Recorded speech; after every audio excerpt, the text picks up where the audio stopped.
¿Qué tal, amigos? Muy buenas noches, bienvenidos a Punto de Encuentro. Ya lo saben, y si no se lo cuento, esta es la última semana que estaremos en pantalla. Damos por concluida la temporada, la primera temporada de Punto de Encuentro, la primera, esperemos, de muchas más temporadas venideras. Hacemos un descanso estival, nos anticipamos a esas vacaciones, ya para ir preparando otros temas, San Juanes y demás, como irán viendo en nuestras pantallas, y también preparándonos ya para la próxima temporada. Atentos a la actualidad, como siempre, en nuestros servicios informativos. Por eso, como se trata de la última semana, queríamos también hacer balance de lo que ha sido el año en diferentes aspectos, y en gran medida también nos gusta sacar la bola de cristal y anticiparnos, aunque eso es más difícil, a lo que pueda pasar. Y un asunto clave de este espacio de Punto de Encuentro ha sido y es la economía. Por eso nos hemos citado en esta noche de miércoles con Mercedes Ciria, presidenta del Colegio de Economistas de Madrid, en Soria, que va a tratar de desentrañar qué nos espera a la vuelta de la esquina. Mercedes Ciria, ¿qué tal? Muy buenas noches. Buenas noches y felicidades por el recorrido de Punto de Encuentro. Sí, a ver si nos renuevan, a ver si nos renuevan, ¿no? Esperemos que sí. Decía, sacar la bola de cristal con todo lo que ha acontecido, ya no en el último año, en los dos últimos años, con la pandemia, guerra de Ucrania, para un economista hacer previsiones con una actualidad tan volátil, tan voluble, tan revoltosa, tiene que ser misión imposible. Pues sí, es misión absolutamente imposible. La situación ha sido distópica, por mucho que pensemos en planes de contingencia, situaciones de contingencia para poder prever todo esto, pues no era previsible, ni la situación que hemos tenido estos dos últimos años. Tenemos además ese conflicto en Ucrania que tanto nos está afectando a nosotros, pero bueno, a nivel de Europa, a nivel internacional. Y bueno, y tantas otras cuestiones, ¿no?, que nos afectan constantemente. Entonces, hacer previsiones es muy complicado, muy complicado. No podemos acelerar esa carreta que tienes con coches, pues sí, no podemos estar acelerando siempre el coche.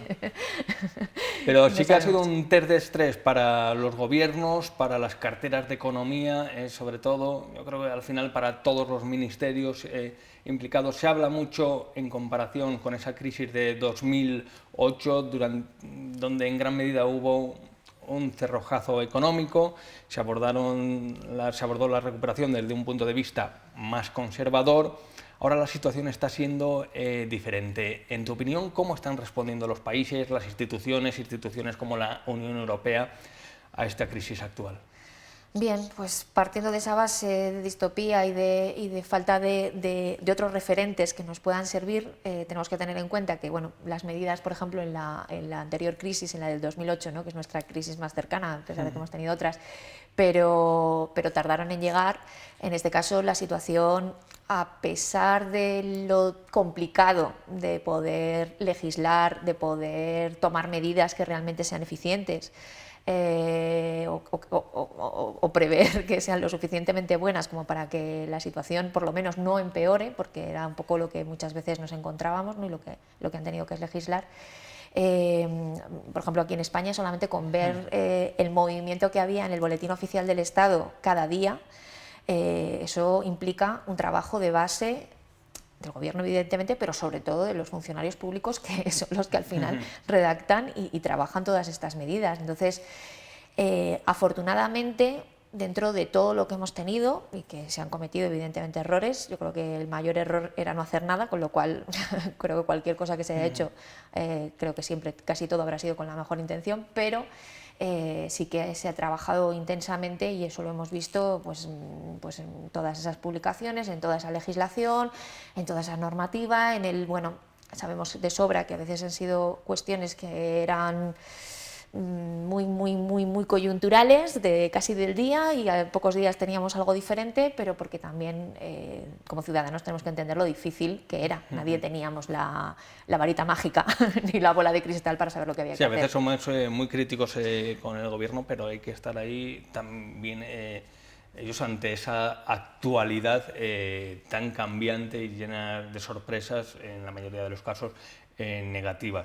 Se habla de crisis y en contraposición se habla de oportunidades. ¿Está España ante su gran oportunidad? Hablamos de los fondos europeos. Estos días, precisamente en Davos, el presidente Sánchez hablaba de la fortaleza de la economía española, de cómo está respondiendo a la crisis. Se habla de esa inversión de 11.000 millones, creo, en la fabricación de microchips, eso que está poniendo en jaque a la industria, por ejemplo, de la automoción. Lo estamos viendo aquí en Soria en caso de Mirror. Crisis, oportunidades. ¿Son tantas las oportunidades y se saben aprovechar? Yo siempre es que tengo un talante relativamente positivo y creo que de todas las situaciones conflictivas, no vamos a hablar de crisis, sino de situaciones muy complicadas como la que tenemos ahora mismo, siempre se pueden sacar ventajas, oportunidades, ventajas competitivas. Entonces, en lugar de anclarnos en la queja permanente, porque eso al final ya sabemos lo que nos ha acarreado en crisis previas, soy partidaria de ver hacia dónde podemos ir, ¿no? Nosotros en el Colegio de Economistas, la sección de aquí de Soria, organizamos en enero, precisamente por la importancia que yo consideraba y que consideramos desde el propio Colegio de Economistas de Madrid, que tenían los fondos europeos y el recorrido que en este 2022 iban a tener, pues organizamos una jornada sobre los fondos europeos. Y es que es eso, tenemos una oportunidad. Entonces, dejémonos de anclar en las quejas y veamos aquellos sectores, pues tenemos el PERTE del sector agroalimentario muy importante para nuestra provincia, tenemos oportunidades de inversión, hay unos fondos, unos Next Generation, que yo a mis alumnos en la universidad bromeo y les digo, sois los que va, la Next Generation es la que va a pagar todo esto, pero de momento arranquemos y tenemos con fuerza. ¿Y Soria lo está aprovechando esos fondos? Bueno, todos ahora tenemos posibilidades de dinero que va a llegar. Yo lo que siempre digo y lo que dije en aquella jornada es: euro que podamos conseguir no lo dejemos perder. Entonces depende de quién, depende de nosotros como instituciones, depende de nosotros como sociedad, depende de nosotros como empresa. Entonces las instituciones, euro que consigan, euro que tienen que aplicar de una manera efectiva, las empresas, todo aquello que puedan solicitar, pedir, oye, pídelo y si te es concedido, pues fantástico y maravilloso, y no dejemos sí, porque además, pasar ninguna oportunidad. como decías a tus alumnos, si luego lo vamos a tener que pagar en un futuro de una u otra forma, porque nadie da duros a pesetas, como se solía decir, pues mejor que venga para nuestro territorio, ¿no? Exactamente. Además tenemos algunos de los pilares fundamentales se basan en la situación demográfica que nosotros tenemos. No lo dejemos pasar. Sí que es cierto que bueno, pues luego a veces aparecen, como ahora que tenemos una oportunidad para un tema demográfico con una convocatoria, y cuando se produce la convocatoria, cuando por fin es publicada en el BOE, tiene pocos euros. También tendré que poner algo de... ¿Qué sucede? ¿Qué sucede con esa fiscalidad diferenciada sobre la que se han escrito ríos de tinta? Aquí debatimos, si recuerdas, debatimos con FOES, con José Antonio Erce, economista, experto en estas lides. Parece que estaba llamada a entrar en vigor el 1 de enero, luego con efecto retroactivo. Hubo aquella lucha política por adjudicarse a ver quién abanderaba ese logro que no es tal todavía. ¿Qué sucede con la fiscalidad diferenciada? Pues la situación exacta en qué punto está la desconozco.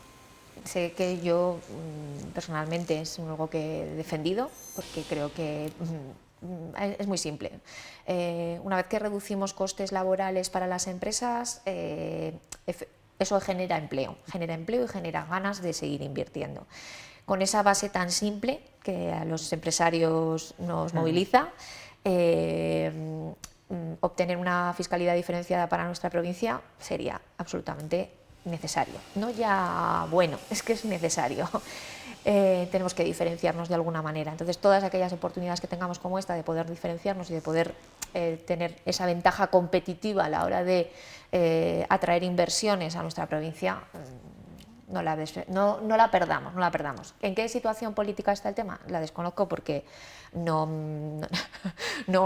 tengo tiempo material. Igual despertamos un día, y lo tenemos. Y está sobre la mesa, ¿no? Yo, sí, además creo que lo dije sobre esta mesa. Creo que ninguna fuerza política ante algo como esto debería de desaprovecharlo, con lo cual, pues ya, si hay alguien que no está haciendo su trabajo, no lo sé, pero por parte de la ciudadanía, de la sociedad, necesitamos, y de las empresas necesitamos este tipo de medidas, así que... ¿Habrá más de dos empresas, y hablamos desde la pura especulación, porque sí se comenta, pero claro, la llegada de empresas aquí se lleva con el sigilo prudencial para no estropear ningún desembarco de empresas, y incluso a veces los medios de comunicación somos sabedores de que va a llegar alguna empresa y para no estropear la jugada pues nos lo callamos.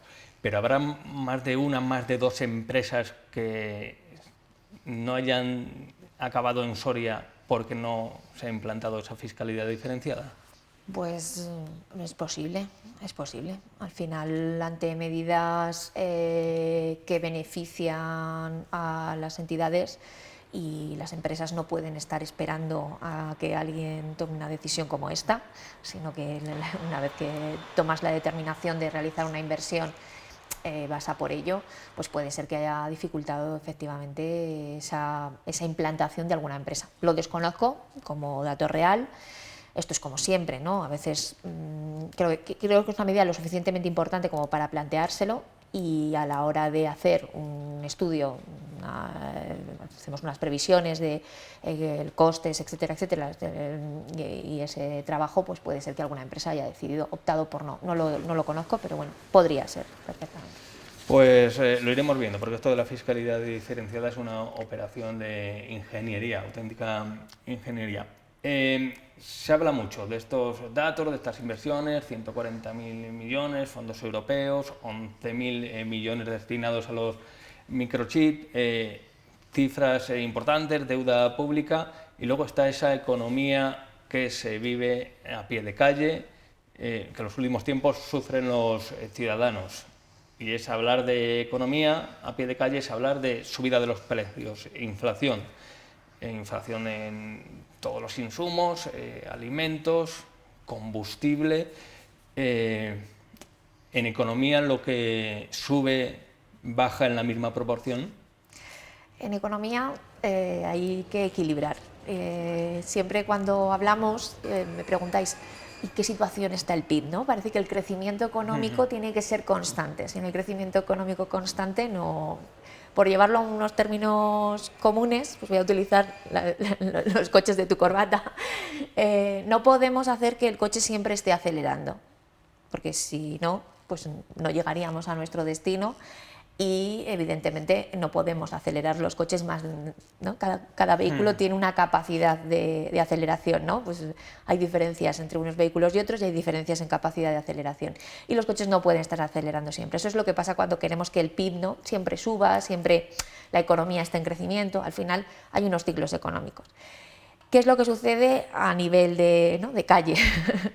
Pues que ese ciclo económico en el que estábamos, que era un ciclo económico muy bueno antes de la pandemia, parecía que nos recuperábamos otra vez a posteriori tras la pandemia, después de todo lo que han sufrido muchísimos negocios y muchísimas empresas y muchísimas personas, y ahora nos encontramos pues, bueno, con distintos frentes, ¿no? Uno muy importante al final es la guerra de Ucrania, no es la culpable de todo, ¿no? Al final siempre intentamos buscar un culpable para todo, y no puede haber un único culpable, sino que hay un entorno que genera estos problemas. Entonces, se ha producido un incremento de los precios que afecta evidentemente a todos nuestros bolsillos. Pues vamos a poner combustible y ya no esperas que te diga tenga usted un buen viaje, ya te dice vuelva usted mañana, porque mañana tienes que regresar. Escalofrío, ¿no? Escalofrío, exactamente. Exactamente. Entonces, pero claro, se ha trasladado a toda nuestra cesta de la compra, a todos nuestros bienes más básicos, ¿no? El pan, que lleva mucho tiempo con unos precios más o menos estables, ha crecido el precio brutalmente y eso es debido evidentemente a toda la situación que tenemos de materias primas que hablábamos, que hemos hablado durante todos estos meses, de problemas en los suministros, tenemos nuevos problemas en los suministros con la guerra de Ucrania. Como siempre digo, al final tenemos que cambiar parte del sistema productivo porque tenemos un problema y es que somos súper terciarios, nos dedicamos muchísimo a los servicios, a la hostelería, a todo lo que es la parte de servicios y hemos dejado y abandonado en nuestro país parte de lo que es producción. Bueno, puede ser que estas líneas como la de los microchips que hablamos o otros PERTES otros planes estratégicos que se están desarrollando para que mejore la estructura de nuestra producción y no tengamos que depender tanto de otros, no tengamos estos problemas coyunturales que de un problema coyuntural nos vamos a un problema estructural que nos dura un montón de tiempo y que no somos capaces de salir. Bien, pues así están las cosas. España ha rebajado esa previsión de crecimiento para el presente año, también para el posterior, siguiendo las indicaciones de los principales organismos económicos nacionales e internacionales que ya apuntaban a que tenía que bajar esas previsiones. Se mantuvo el gobierno ahí, don R que R, manteniendo esas previsiones y al final la realidad es tozuda. Y siguiendo al final con estas realidades a pie de calle, porque nos movemos en el mercado, en la hostelería, en bares, restaurantes. Hay un comentario generalizado. Están las cosas mal, tenemos la guerra de Ucrania, amenazas varias. Claro, llega un puente, crecen las pernoctaciones, buen ambiente en la calle, dejando cuestiones académicas de lado. Esto es muy de calle. ¿Qué está pasando? La gente sale, como se suele decir, ¿no? Exacto. Al final hay una parte que es la macroeconomía y otra que es la microeconomía. Y yo siempre digo que hay que, vale, la parte macroeconómica, pues son estos grandes números que todo el mundo nos pide, pero luego hay que fijarse en la parte microeconómica, ¿no? ¿Qué es lo que está pasando en el día a día, ¿no? Si las agencias de viaje tienen trabajo, si la hostelería tiene trabajo, hay una serie de indicadores que cuando tú paseas por una ciudad sabes en qué punto está esa ciudad, ¿no? En tema inmobiliario, etcétera. Entonces, salimos a la calle, salimos el puente y vemos que hay, ¿no? Las pernoctaciones, creo que he leído un dato de un 500% de incremento en pernoctaciones con respecto al año pasado, ¿no? Hay que tener en cuenta en qué situación estábamos el año pasado, pero es un indicativo claro de que la gente tenía muchas ganas de salir. La situación microeconómica de cada uno de nosotros pues varía. Evidentemente, el empresario o empresa que está subsistiendo pues tiene dificultades económicas y puede ser que no haya podido salir ese puente. Pero, sin embargo, igual tenemos pues determinados sectores de la población que han ahorrado dentro de sus posibilidades durante todo este tiempo y lo que tenían eran muchas ganas de salir. Entonces, la inflación evidentemente nos afecta porque nos supone que el coste del trayecto es mayor en combustibles, ¿no? El coste de una comida, de cualquier cosa. ¿Qué pasa? Que muchas veces los empresarios también absorben parte de ese coste, ¿no? Para intentar evitar pérdida de clientes, precio, ¿no? Sí. Ahí, bueno, dentro de la inflación hay distintas, ¿no? Podemos reducir, por ejemplo, la cantidad de productos, eso lo vemos en nuestros supermercados, productos que, bueno, pues igual también se pueden hacer determinadas medidas. Con eso de la inflación hay como mensajes contradictorios. Por una parte tiene que descender el consumo, o sea, si nos lanzamos todos a por papel higiénico, el precio del papel higiénico va a subir. Si nos lanzamos todos... no sé cuál ha sido lo último, aceite de girasol, ¿no? Aceite de girasol a consecuencia de la guerra de Ucrania, la invasión de Ucrania. Claro, si nos lanzamos todos como locos a por el girasol, el precio del girasol se dispara. Claro, hay que equilibrar eso, que baje el consumo, lo cual en principio no parece beneficioso igual para las empresas, pero claro, al final esto es la ley de la oferta y la demanda. Cuando solo queda una botella de girasol o una botella de agua en mitad del desierto de Atacama, el precio de esa botella de agua se dispara. Claro, al final la economía, aparte de esos ciclos que comentábamos antes, que necesitamos, entre comillas, ¿no? para reactivarnos también, porque si no, no puede haber un crecimiento constante siempre, pues tenemos la ley de la oferta y la demanda, que esto no hace falta pasar por la Facultad de Economía para saber que hay una oferta y demanda. Entonces, tenemos que tener en cuenta, pues bueno, todos esos condicionantes de población que sí que, ¿no? Puede ser que ese turismo que estamos hablando, que han salido mucho, tal vez estén reduciendo sus costes en esa salida de alguna manera, ¿no? Pues vienen a Soria porque tienen una casa de un familiar, es decir, también todo esto hay que analizarlo, ¿no? Sí, sí, sí. Pero está claro que había una necesidad, la parte una necesidad por salir, por seguir en la brecha, digamos, y por otra parte, pues claro, los productores, ¿no? A veces en la propia cadena, hablábamos del girasol, igual el productor, ¿no? En la cadena agroalimentaria, hasta que la botella de aceite llega a nuestro carro de la compra, hay un proceso, ¿no?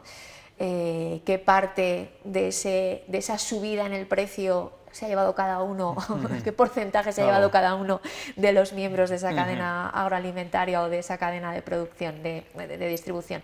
Pues hay que analizarlo también. Bueno, pues estamos en una situación en la que el crédito también, el crédito es importantísimo para entender, ¿no? El acceso al crédito es muy importante para entender toda esta situación también. En el momento en el que Banco Central Europeo, ya lo estamos viendo, ¿no? Como tímidamente, pero va subiendo los tipos a los que luego vemos en nuestras hipotecas, que es algo también de nuestra microeconomía, ¿no? Pues ya vemos que el próximo recibo que vamos a recibir dentro de un mes, el próximo, pues ya ahí tenemos una ligera subida de esos tipos de interés que estamos pagando a nuestro banco por ese préstamo que nos hizo hace unos años. Todo esto, evidentemente, pues es una amalgama. Hace, bueno, pues que la economía se mueva, la gente se mueve, pero ¿hasta qué punto retiramos parte de nuestro consumo porque suben los precios o porque la economía estamos en una situación complicada? Bueno, al final yo creo que somos conscientes de que todos en nuestra microeconomía pues sabemos hasta dónde podemos gastar y tenemos ahora mismo la dificultad, ¿no? Yo creo que la básica es la del carro de la compra. Situaciones muy complicadas. Nos regulamos, que tiene mucha recordarás familia. cuando dijo aquello Borrell de bajen la calefacción para no gastar energía procedente de Rusia. Yo decía, si tal vez no hace falta que nos den ese consejo, si nos vamos a ver por los precios obligados a bajar la calefacción en muchos hogares, ¿no? Sí. Por cierto, hablando de energía, ahora que está la situación de crisis energética, de suministro, problemas con Rusia, ahora que España apuesta por esa ínsula energética con Portugal para topar los precios, llegando a Soria, en su apuesta por las energías renovables, puede tener una oportunidad decisiva. Debería. Sí, sí. Al final, bueno, un comentario del tema de Borrell a mí me parece adecuado porque a todos se nos llena la boca de sostenibilidad, pero luego no tenemos ningún criterio, ¿no? Para hacer sostenibilidad en nuestra microeconomía. Entonces, yo creo que de vez en cuando tenemos que extraer parte de ese titular y entender por dónde va la línea, en este caso de la Unión Europea, que creo que está tomando determinadas medidas que puede ser que a la gente no le gusten o le parezcan, ¿por qué me va a decir a mí si tengo que subir o bajar el termostato? Bueno, igual es que tampoco estás pensando en el planeta, Aparte, ¿no? era también una contribución individual, porque a veces, pues aparte de ser solidarios con los refugiados ucranianos, etcétera, con ese escenario que se creó, dices, ¿cómo puedo contribuir en un escenario de guerra? No me voy a plantar en el frente, pero cada uno a nivel individual podemos hacer algo, ¿no? Sí, era un comentario por eso, porque creo que a veces sacamos determinados temas de contexto y solo miramos una línea, pero no somos capaces de ver la parte que nosotros tenemos de culpabilidad en todo lo que estamos haciendo, ¿no? Lo que te decía antes, ¿no? A veces enfocamos en el culpable es este, ¿no? Bueno, pues yo creo que llevamos la camiseta de soy sostenible, pero luego después no siempre la ejecutamos adecuadamente. Renovables. No es mea culpa. Renovables. Las renovables para Soria, ¿qué podemos, dónde tenemos esa ventaja competitiva? Toda la producción ahora mismo en Soria es renovable, de energía, no tenemos otra opción. Todo lo que recibimos es absolutamente renovable, 100%. Tenemos la posibilidad de seguir creciendo en energías renovables. Ahora mismo hay fondos para esas energías renovables. Entonces, pues hay opciones, ¿no? Tenemos el hidrógeno verde, tenemos las que ya conocemos, las que ya manejamos. ¿Qué es lo que sucede? Siempre se genera un debate, ¿no? Zonas despobladas, entonces se instalan aerogeneradores. Bueno, Bueno, despoblados estamos, o sea, esto es una realidad, la queramos asumir o no. Tenemos vastísimas zonas con esta situación. Bueno, tal vez podemos tener una oportunidad, ¿no? Siempre está claro que hay determinada industria que trae más población y otra que es más complicado, es decir, no trae masa crítica de trabajadores, porque pues hay en las industrias renovables no se genera un gran volumen de empleo, pero se genera un gran volumen de recursos. ¿Por qué no vamos a aprovecharlo? Y tenemos una biodiversidad brutal. Iremos viendo. Debate, por no decir polémica, siempre va a haber, ¿no? Siempre va a haber. Para ir terminando, una última cuestión. Es difícil mirar al futuro cuando en el presente están pasando tantas cosas. ¿Es optimista Mercedes Ciria de cara al futuro? Bueno, yo creo que es que tenemos que enarbolar el esa futuro bandera. el futuro que lo vamos a situar cuando empecemos la próxima temporada, hasta septiembre, octubre. Es un futuro cortito. Bien, mejor. Bueno, yo creo que si seguimos en la senda del trabajo y siendo conscientes de dónde estamos y hacia dónde podemos ir, pues eso es clave ahora mismo, ¿no? Para ubicarnos en un entorno que ha sufrido la globalización, ha sufrido un cambio muy importante. Entonces tenemos una oportunidad también para digamos, arrancar con otra energía, ¿no? Y ser conscientes de que estamos ahí, pero que podemos hacer mucho más por nuestro sector productivo. Entonces, bueno, yo ya sabes que siempre enarbolo la bandera del optimismo. Nos quedan unos meses complicados con subidas de precios, con una inestabilidad en toda la zona europea por el conflicto de Ucrania y por otros conflictos que tenemos. Tenemos un sector inmobiliario que ya se está moviendo en líneas que pensábamos que no íbamos a tener un nuevo boom y una nueva crisis, y ya veremos. Vamos a intentar, ¿vale?, gestionarlo también. Y hay distintas cuestiones que nos van a afectar. Lo estás arreglando, ¿eh? Lo estoy arreglando. Lo estás arreglando. Bueno, pues lo iremos viendo. Mercedes Ciria, muchísimas gracias por tu participación a lo largo de esta primera temporada en Punto de Encuentro, por poner negro sobre blanco y aclarar también un poco todas esas cuestiones que nos llegan en forma de datos, que a veces es complicado con las prisas del día a día. Tratar de digerir y trasladarlas adecuadamente a los telespectadores. Contigo yo creo que lo hemos conseguido, nos lo has puesto muy fácil, así que Mercedes Ciria, muchísimas gracias, feliz verano. Igualmente, que lo paséis muy bien, disfrutad.